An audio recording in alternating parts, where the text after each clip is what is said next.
네, 우리 시온 찬양대 찬양 은혜를 많이 받았습니다. 이 시간 우리에게 주시는 하나님의 말씀은 창세기 9장 18절에서 23절까지 말씀입니다. 창세기 9장 18절에서 23절까지 말씀을 받들어 읽겠습니다. 방주에서 나온 노아의 아들들은 셈과 함과 야벳이며 함은 가나안의 아버지라. 노아의 이 세 아들로부터 사람들이 온 땅에 퍼지니라. 노아가 농사를 시작하여 포도나무를 심었더니 포도주를 마시고 취하여 그 장막 안에 벌거벗은지라. 가나안의 아버지 함이 그의 아버지의 하체를 보고 밖으로 나가서 그의 두 형제에게 알림해 셈과 야벳이 옷을 가져다가 자기들의 어깨에 메고 뒷걸음쳐 들어가서 그들의 아버지의 하체를 덮었으며 그들이 얼굴을 돌이키고 그들의 아버지의 하체를 보지 아니하였더라. 아멘.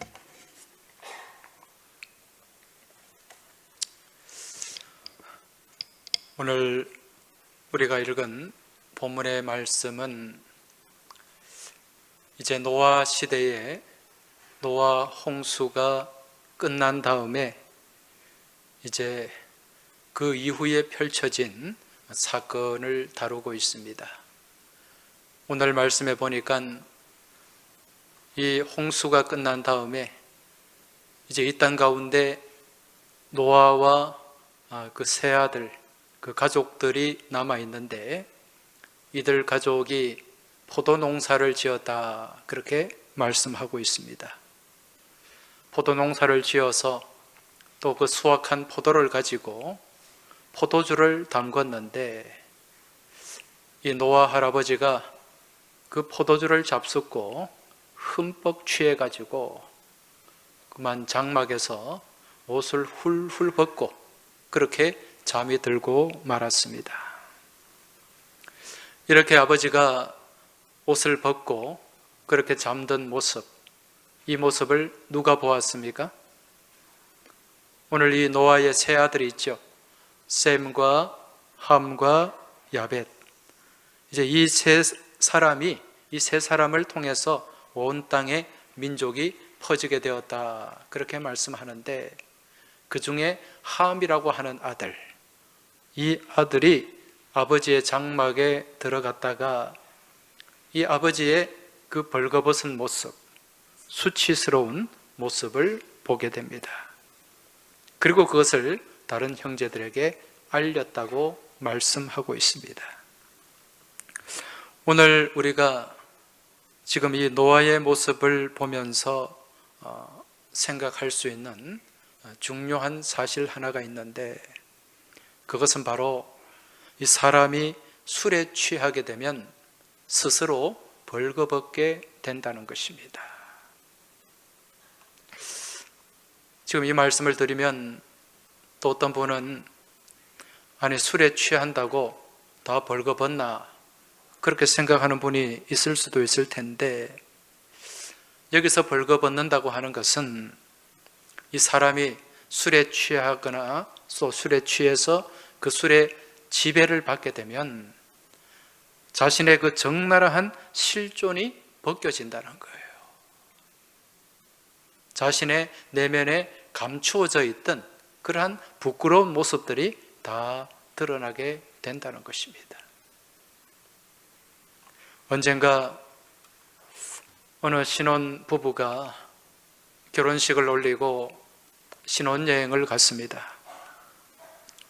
신혼여행을 가서 이제 첫날 밤을 보내고 또 그 이튿날 여행을 하고 다시 또 숙소로 와서 이제 이 신혼 부부가 둘이 앉아서 술을 같이 마셨다고 해요. 그렇게 술을 한 잔, 두 잔씩 홀짝홀짝 마시다가 그만 이 신부가 술에 취하고 말았습니다. 술에 취하고 난 이 신부가 이제 그때부터 말을 쏟아내기 시작하는데, 옛날에 자기가 살았던 삶, 옛날에 자기가 만났던 남자들, 가감없이 다 쏟아내는 거예요. 그리고 또 그 남성들과 있었던 비밀스러운 일까지 다 토설을 했습니다. 그리고 그날 밤 술판이 싸움판이 되고 말았습니다. 그리고 신혼여행은 거기서 끝나고 바로 돌아왔고, 그 이후에 이제 두 사람은 서로 갈라서게 되었다는 거죠.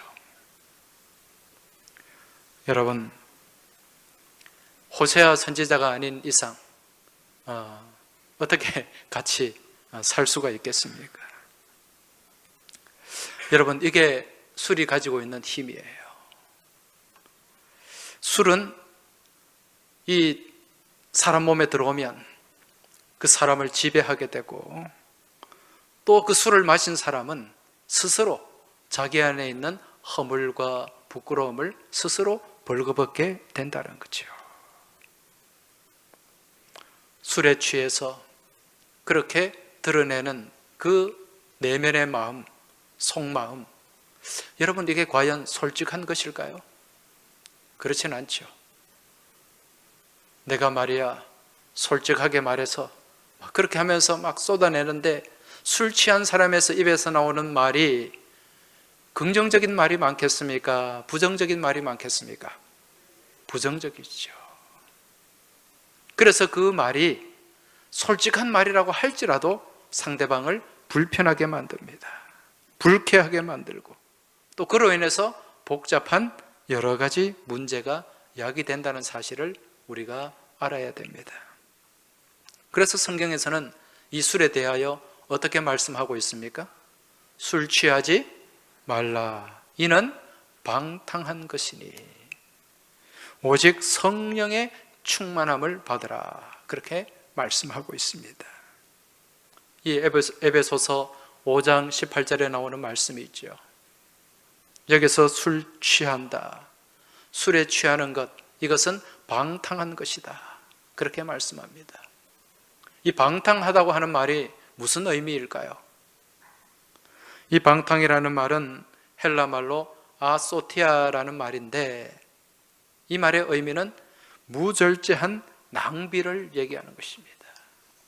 그 방탕한 삶을 살면 인생이 무절제해지고, 그러한 인생은 곧 낭비하는 인생이라는 말이죠. 여기서 이 헬라 말 방탕 아소티아는, 여기서 아는 반대를 뜻하는 뜻이에요.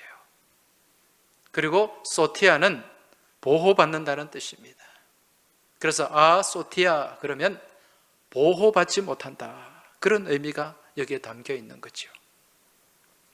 이처럼 평소 사람이 술에 취해서 살아가게 되면 무절제하게 그 인생을 낭비하게 되고, 또 그처럼 낭비하는 인생은 그 누구로부터 보호받지 못한다는 것, 그것을 우리에게 말씀해 주고 있는 것입니다. 자, 그렇다면 우리는 무엇에 취하는 삶을 살아야 될까요? 술 취하는 삶이 아니라 성령에 취하는 삶을 살아야 됩니다. 그래서 오늘 성경 말씀에 성령의 충만함을 받으라, 이 충만하다는 말은 헬라 말로 플레로, 이게 이제 넘쳐난다는 뜻이죠.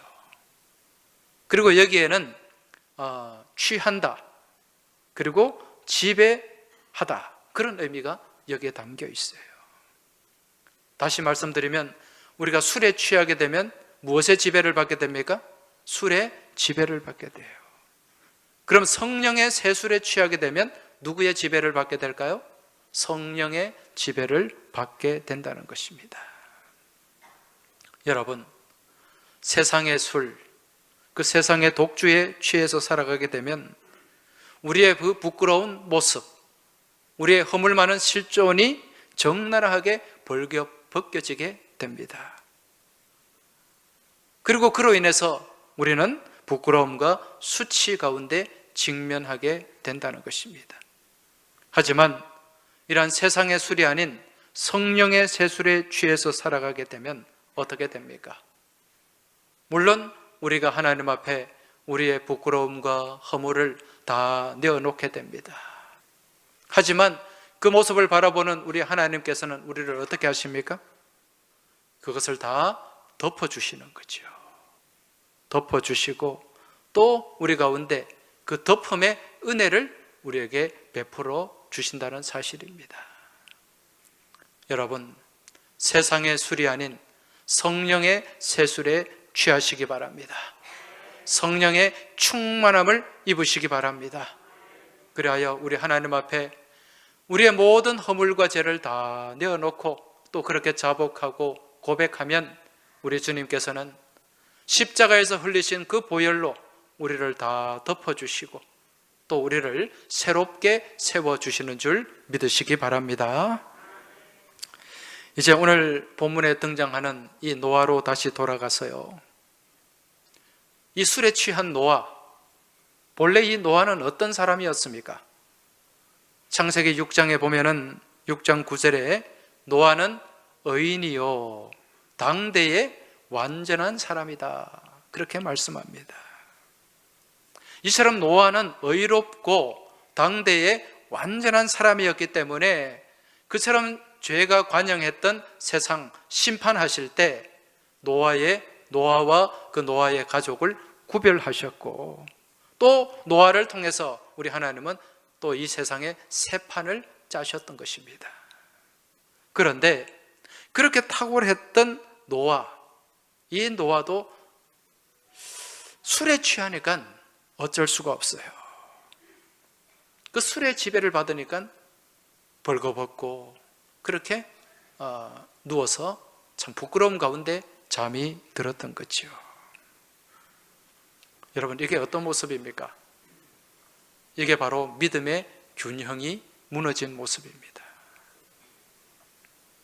우리의 믿음은요, 항상 이게 일정해야 됩니다. 왔다 갔다 하는 믿음이 되어서는 안 된다는 거죠. 이것을 두고 믿음의 항상성이라고 얘기를 합니다. 여러분이 항상성이라는 말 많이 들어보셨죠? 이건 생물학 용어인데 우리 몸이 건강하려면 항상성을 가져야 됩니다. 왜냐하면 우리 몸에는 여러 가지 나쁜 세균들이, 바이러스들이 막 공격을 해요. 또 몸에 나쁜 세포가 생겨나기도 합니다. 그런데 우리 몸이 항상성을 가지고 있으면 그걸 다 막아낼 수가 있어요. 이겨낼 수 있다는 것입니다. 믿음도 마찬가지입니다. 믿음도 항상성을 가지고 있어야 돼요. 그래서 우리 주님께서 데살로니가전서 5장 말씀을 통하여 항상 어떻게 하라고 말씀합니까? 항상 기뻐하라, 쉬지 말고 기도하라, 범사에 감사하라. 이게 믿음의 항상성을 얘기하는 거죠. 그러면 어떤 대적들이 우리를 공격하고 또 무너뜨리려고 해도 우리는 믿음 안에서 승리하게 되는 줄 믿으시기 바랍니다. 지금 이 노아는 의인이고 완전한 자라고 칭함을 받았지만 이 노아도 연약한 사람인지라 이 믿음의 항상성을 놓쳐버리게 되고 그로 인해서 본인도 큰 실수를 하게 되고 또 그 가정에 아버지가 아들을 저주하는 그런 불행이 초래되고 말았다는 것입니다. 여러분, 우리 옆에 계신 분들에게 좀 말씀해 주시기 바랍니다. 우리 옆에 계신 분들을 보시면서 믿음의 항상성을 유지합시다, 이렇게 말씀 좀 해주시기 바랍니다. 그리고 옆에 계신 분들에서 다시 한번 변덕이 죽 끓듯 하지 맙시다. 항상 일정해야 돼요.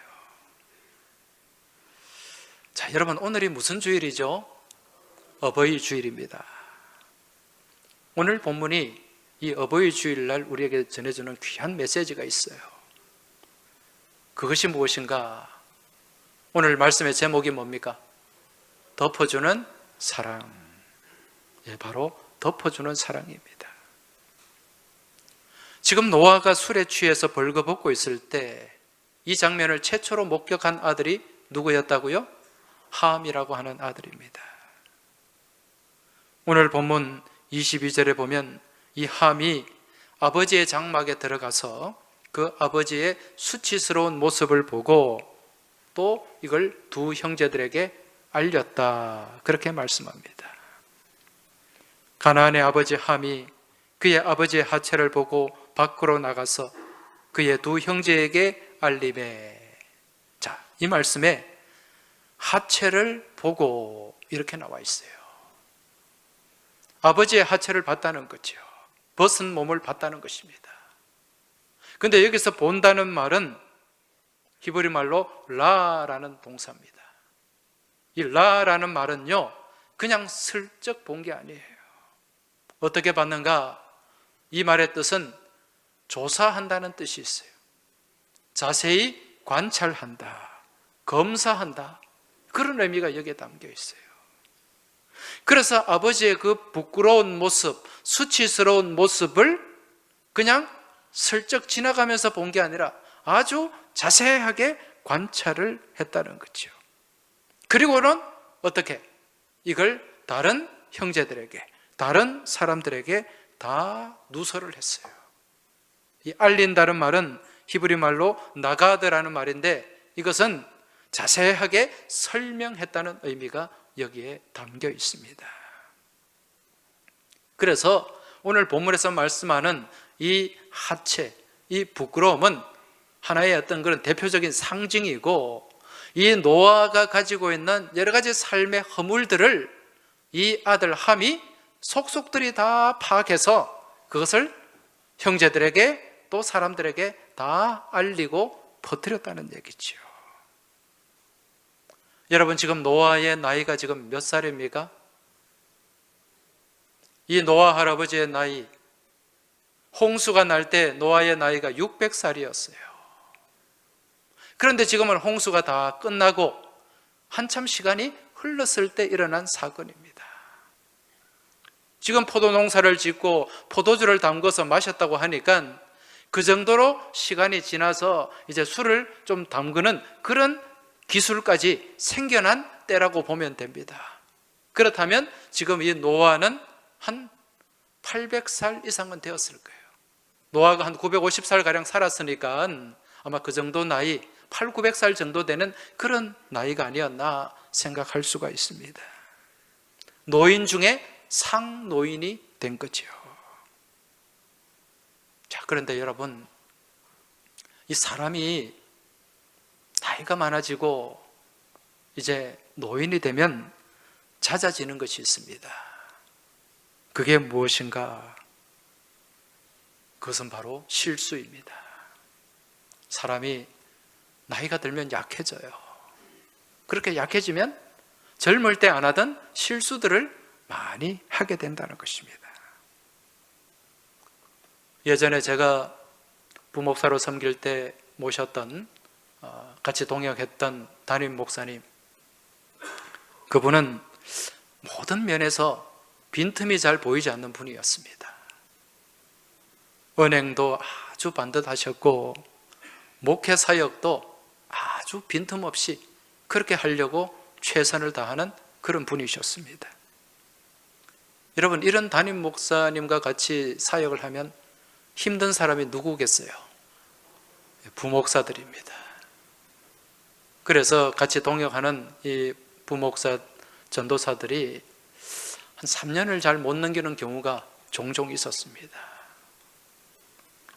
그런데 저는 좀 둔해가지고 한 10년 이상 같이 사역을 했는데, 그 덕분에 제가 그분한테 많은 것을 또 배울 수가 있었습니다. 그런데 시간이 흘러서 이제 이분도 은퇴를 하시게 되었어요. 은퇴를 하시고 난 다음에 이제 언젠가 부산을 한번 내려오셨습니다. 사모님과 같이 오셔서 같이 식사를 한 적이 있었는데, 그때 제가 배웠던 이 목사님의 모습, 제가 부목사로 같이 동역할 때의 모습과는 많은 차이가 있었습니다. 그분이 참 굉장히 기억력이 좋으셨어요. 그런데 그렇게 기억력이 좋으셨던 분이 같이 대화를 하면서 자꾸 거기 누구 있잖아, 다른 사람 이름을 묻는 겁니다. 그리고 옛날에 있었던, 같이 한 10년 이상 있었으니까 여러 가지 많은 일들이 있었을 거 아니에요. 이제 그 일들을 같이 이렇게 얘기를 하는데 그분의 기억과 저의 기억이 다른 거예요. 한마디로 기억이 많이 흐려지신 겁니다. 그리고 또 음식을 드시면서 그렇게 깔끔하던 분이 자꾸 흘려요. 그러니까 옆에 사모님이 핀잔 주고 그렇게 되더라고요. 그래서 저는 그 목사님의 모습을 뵈면서 마음에 많은 씁쓸함이 있었습니다. 왜 그런가 하니 언제나 그 자리에 늘 계실 것 같았던 분이 세월을 이기지 못하고 점점 약해지고 실수하는 모습, 그 모습을 보면서 세월에는 뭐가 없다? 장사가 없다. 이걸 다시 한번 깨달을 수 있었다는 거지요. 그렇습니다. 사람은요, 누구나 나이가 다 들게 됩니다. 나이를 먹게 되고 나이가 들게 되면 젊을 때 같지가 않죠. 약해지게 되고 실수를 하게 됩니다.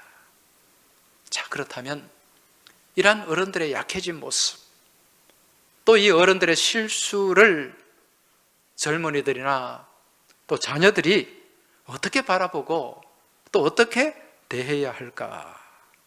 이걸 오늘 본문을 통해 우리가 한번 생각해 봐야 된다는 것입니다. 오늘 이 노아 할아버지가 실수를 했어요. 자, 이 실수를 했을 때 이 실수를 대하는 이제 두 종류의 아들의 모습이 등장합니다. 먼저 첫 번째 아들은 어떤 모습입니까? 함이라고 하는 아들. 이 아들은 아버지의 그 실수와 그 부끄러움을 자세히 관찰했고, 그리고 그 실수를 밖으로 가지고 나가서 사람들에게 막 알리고, 속된 말로 막 떠벌리고 다녔다는 것입니다. 그 실수를 즐긴 거죠. 이에 반해 다른 두 아들 셈과 야벳, 이들은 어떻게 행동을 합니까? 오늘 본문 23절을 다시 보시기 바랍니다. 셈과 야벳이 옷을 가져다가 자기들의 어깨에 메고 뒷걸음쳐 들어가서 그들의 아버지의 하체를 덮었으며 그들이 얼굴을 돌이키고 그들의 아버지의 하체를 보지 아니하였더라. 할렐루야.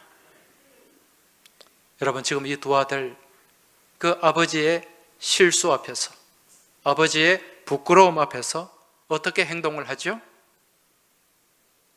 먼저 아버지의 그 실수를, 부끄러움을 덮어주기 위해서 무엇을 가지고 갑니까? 옷을 가지고 갑니다. 그리고 그 아버지의 그 적나라한 모습을 보지 않기 위해서 어떻게 들어갔다고요? 뒷걸음쳐 들어갔어요. 그리고 그 가져간 옷을 그 아버지, 벌거벗은 그 아버지의 몸을 덮어주었습니다. 그리고 다시 얼굴을 돌이키고, 그리고 그 장막을 나왔다는 말씀입니다. 여러분, 지금 이 벌거벗은 아버지, 이 수치와 부끄러움 가운데 놓여진 이 아버지의 실수를 보지 않기 위해서 뒷걸음쳐 들어가는 이 두 아들의 모습을 바라볼 때 여러분은 무엇이 느껴지십니까? 이 두 아들의, 아버지를 향한 이 두 아들의 배려와 존경심. 여러분, 이게 바로 오늘 이 시대에 자녀가 부모를 향해 가져야 할 마음이요, 또 젊은이들이 노인을 향해 가져야 할 태도인 줄 깨달으시기 바랍니다. 여러분, 지금 우리나라는요, 지금 노인들이 많아지고 있습니다. 지금 우리 사회는 이제 고령 사회로 진입이 되었습니다. 이 고령 사회라고 하는 것은 전체 인구의 노인 인구가 14% 이상 되면 고령 사회가 됩니다. 그런데 이러한 고령 사회를 지나서 이제 다가오는 2026년이 되면 우리 사회가 초고령 사회가 된다고 합니다. 그러면 전체 노인 인구 비율이 20%를 상회하는 것입니다. 지금 초고령 사회를 향해 나아가는 우리나라, 우리 사회가 이 노인들을 바라보는 시선과 태도, 특별히 이 시대의 젊은이들이 노인들을 어떻게 바라보는가, 어른들을 어떻게 바라보고 있는가, 이거 굉장히 중요한 문제입니다. 이 노인들을 바라보고 노인들을 향한 태도가 그 가정의 건강함과 그 사회의 성숙함을 판단하는 지표가 되기 때문에 그렇다는 것입니다. 근데 안타깝게도요, 우리 사회가 그렇게 건강하지 못합니다. 요즘 인터넷 공간에서 이 젊은이들이 노인들을 비하하는 그런 용어들을 많이 쓰고 있어요. 비단 인터넷뿐만 아니라 이 실생활 가운데서도 이 노인 비하 용어들을 많이 쓰고 있다는 거죠. 여러분, 죄송합니다마는 혹시 틀딱이라는 말 들어보셨어요? 틀딱. 안 들어보는 게 좋습니다. 이 틀딱이라는 말이 무슨 뜻일까요? 요즘 이 젊은 친구들이 노인들을 향해 틀딱이라 그래요. 틀딱. 이 틀딱이라는 말이 틀니가 딱딱거린다는 거예요. 틀니가 딱딱거린다. 그러니까 틀니를 딱딱거리면서 뭘 한다? 잔소리 한다는 거죠. 거기다가 무엇을 갖다 붙이는가? 벌레 충자를 갖다 붙여요. 이게 말도 안 되는 얘기죠. 그 틀딱충이래. 틀딱충. 그리고 노인들이 연금을 받으니까 거기다가 연금충. 그리고 할머니를 할머니라 그러지 않고 할매미. 그렇게 부른다니까요. 지금 이게 우리 사회의 현실입니다. 이 젊은 사람들 대부분은 아니지만은 그 중에 이 젊은이들이 노인들을 어떻게 바라보고 어떻게 대하는가, 이걸 우리가 가늠할 수 있다는 것입니다. 저는 여러분 친일파는 아닌데요, 그래도 저는 일본이라는 나라를 통해서 배워야 할 것은 많다는 생각을 갖고 있습니다. 지금 일본은 우리보다 훨씬 앞서 있죠. 이 노인 인구도 우리보다 훨씬 많아요. 이미 일본은 초고령 사회로 진입해 있습니다. 전체 노인 인구가 20%가 넘어요. 그런데 이란 일본에 몇 년 전에 음식점이 하나 생겼는데 그 음식점의 이름이 뭔고 하니 주문이 틀리는 음식점입니다. 주문이 틀리는 음식점. 이게 뭔가 싶으시죠? 이 식당에 가면은요, 메뉴는 모두 3가지밖에 없어요. 간단하지 않습니까? 그런데 주문한 대로 안 나와요. 그리고 샐러드를 시켰는데 샐러드는 보통 이 포크로 먹잖아요. 샐러드를 시켰는데 거기에 스푼이 얹혀져 나오고, 또 따뜻한 커피가 나오는데 거기에 이 빨대가 또 같이 나오는 거예요. 뭔가 이게 안 맞습니다. 그리고 주문 받으러 온 사람이 주문 받으러 왔다가 가만히 있어 봐라, 내가 여기 왜 왔지? 물론 일본말로 합니다. 여기에 뭐 하러 왔는지도 모른다는 거예요. 그런데 그렇게 내가 주문한 음식이 다르게 나와도, 내가 예를 들어서 라면을 주문했는데 국수가 나와도 아무도 불평하는 사람 불만을 갖는 사람이 없어요. 맛있게 먹고 갑니다. 여러분, 그 음식점의 종업원들이 누구일까요? 노인들이에요. 또 노인들 중에 치매를 앓고 있는, 경증 치매를 앓고 있는 그 노인들이 거기서 서빙을 하는 거죠. 그런 음식점이 있어요. 노인을 향한 배려와 관용을 그곳에서 배우는 것입니다. 사실 이 일본이라고 하는 나라, 기독교 복음이 1%도 채 안 되는 나라입니다. 그럼에도 불구하고 이런 선한 모습들이 나타나요. 오늘날 우리나라 기독교 복음이 몇 퍼센트입니까? 적게는 16%, 많게는 18%, 20%까지 상회한다는 얘기를 합니다. 그런데 이 나라의 상황이 어떠한가? 여러분, 한번 우리가 심각하게 돌아봐야 됩니다.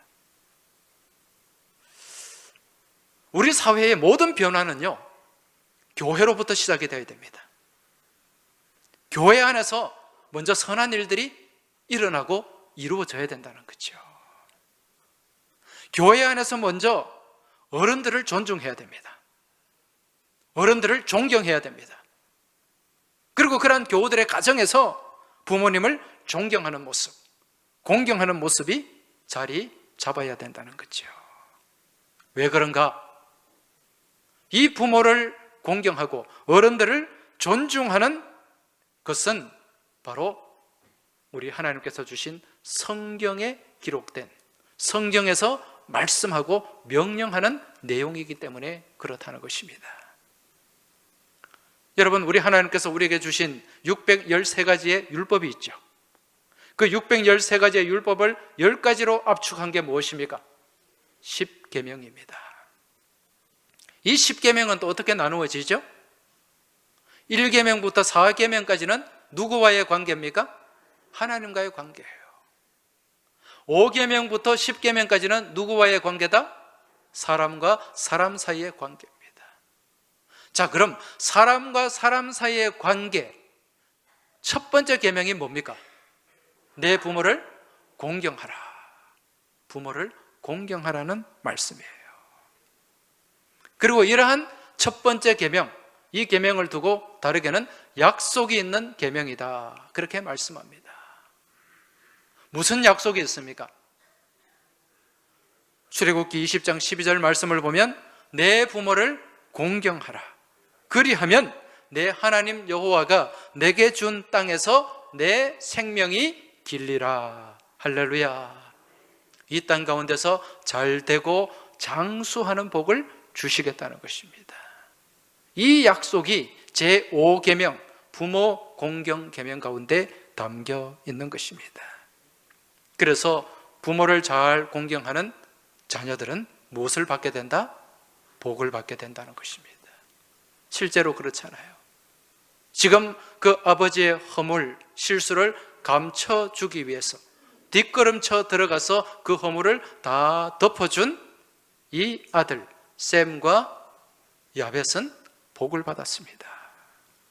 창세기 9장 26절 27절에 보면 셈의 하나님을 찬양하라, 그렇게 말씀하면서 야벳을 창대하게 할 것이다, 그렇게 하나님이 선포하고 있습니다.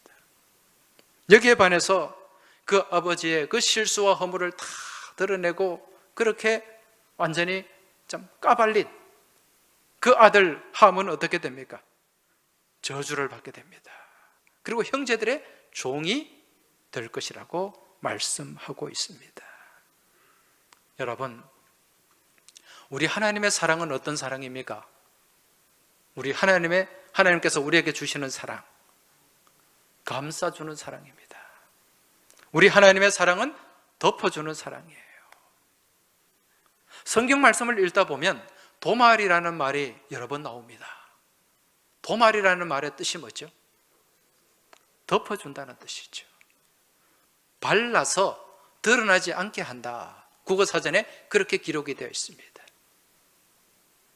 그 위에 덮어서 발라서 그 더러운 모습, 그리고 정리되지 않은 모습, 그 모습을 다 감싸준다, 감춰준다, 그런 의미예요. 그래서 영어로는 painting out, 페인트를 칠하는 게 이게 도말입니다. 우리 하나님께서 우리 모든 죄와 허물을 어떻게 해주셨습니까? 도말해 주셨습니다. 우리의 모든 죄와 허물을 주님의 십자가 보혈로 다 덮어주셨어요. 그래서 오늘 우리는 여기 이 자리에 나와 있을 수 있는 줄 믿으시기 바랍니다. 그렇기 때문에 우리도 덮을 줄 알아야 됩니다. 내 형제들의 허물을 덮어줄 줄 알고, 더불어서 특별히 연세가 많고 또 연약해진 노인들, 그리고 내 부모님들, 우리가 덮어드려야 된다는 거죠. 그렇게 덮을 때 나 또한 가려지고 덮여지는 은총을 얻게 되는 줄 믿으시기 바랍니다. 여러분, 사람은 누구나 나이를 먹게 됩니다. 세월의 장사 없어요. 나 또한 시간이 지나면 노인이 됩니다. 실수를 하게 되고 약해질 수밖에 없다는 거죠. 마지막으로 제가 독일의 그림 형제 동화를 짧게 말씀드리고 말씀을 마무리하겠습니다. 어느 집안에 젊은 부부가 있었는데 아버지를 모시고 살았어요. 아버지는 노인입니다. 연세가 들수록 약해집니다. 같이 식탁에서 식사를 하는데 음식을 흘려요.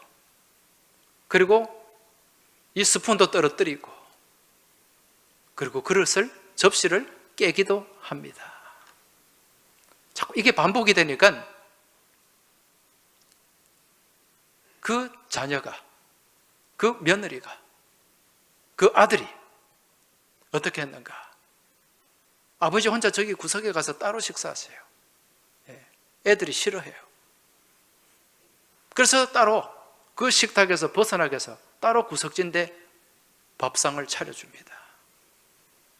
그리고 그릇을 자꾸 깨니까 대충 나무로 그 깎아 만든 나무통에 그 음식을 담아주는 거죠. 그러던 어느 날 그 집에 4살짜리 아들이 있는데 밖에 나가서 이 나무, 큰 나무를, 버려진 나무를 하나 들고 오는 겁니다. 그 아무 쓸모없는 나무인데 그걸 들고 오길래 그 엄마 아빠가 물었어요. 너 이거 왜 가져오니? 이거 어디에 쓰려고? 그러니까 이 아들이 이렇게 말합니다. 아, 이거요, 나중에 내가 어른이 되면 여물통 만들려고요. 그거 말려고. 그러니까 이거 만들어서, 나무로 통을 만들어서 엄마 아빠 밥 담아 드리려고요. 여러분, 사람은 누구나 늙죠. 나이가 들면 어떻게 된다고요?